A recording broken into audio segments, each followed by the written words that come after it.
How to add Facebook pixel to GoDaddy website.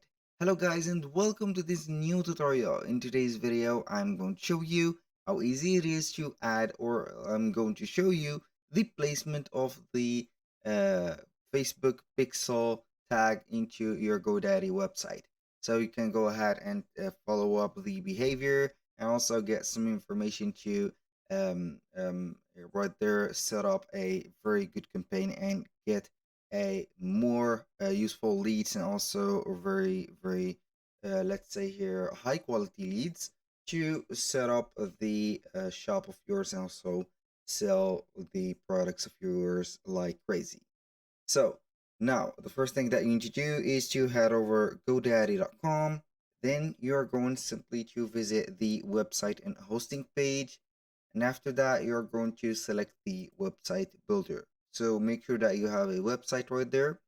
If you do not have a website, simple, sign up for an account on this platform. Then you are going to select my products.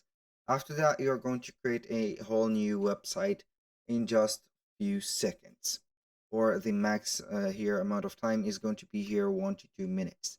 So as you can see here, we have the dashboard of the websites.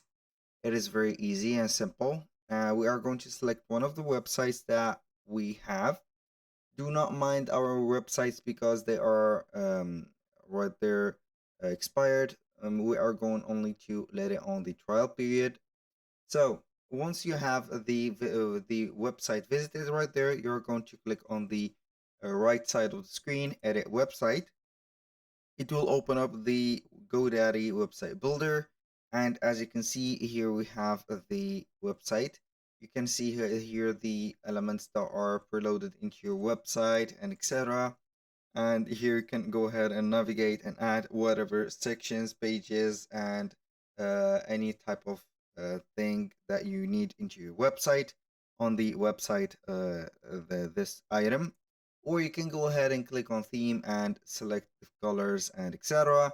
But here on ours today's video, we are going to head over the settings, and we're going to select from these settings, we're going to select simply Facebook meta pixel, or the meta pixel. So we are going to scroll down a little bit until we see here the analytics and tracking. We're going to scroll down until we see here Google Analytics, Meta Pixel, Facebook Meta Tag, and here we have the Metapixel.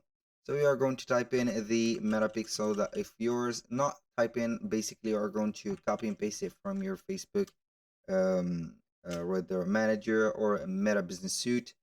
So then you are going to save it.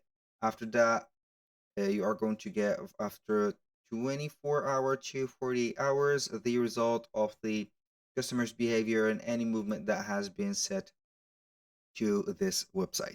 So that was all for today's video. Thank you guys for watching. I hope that you have enjoyed the content and hope to see you soon on the next one.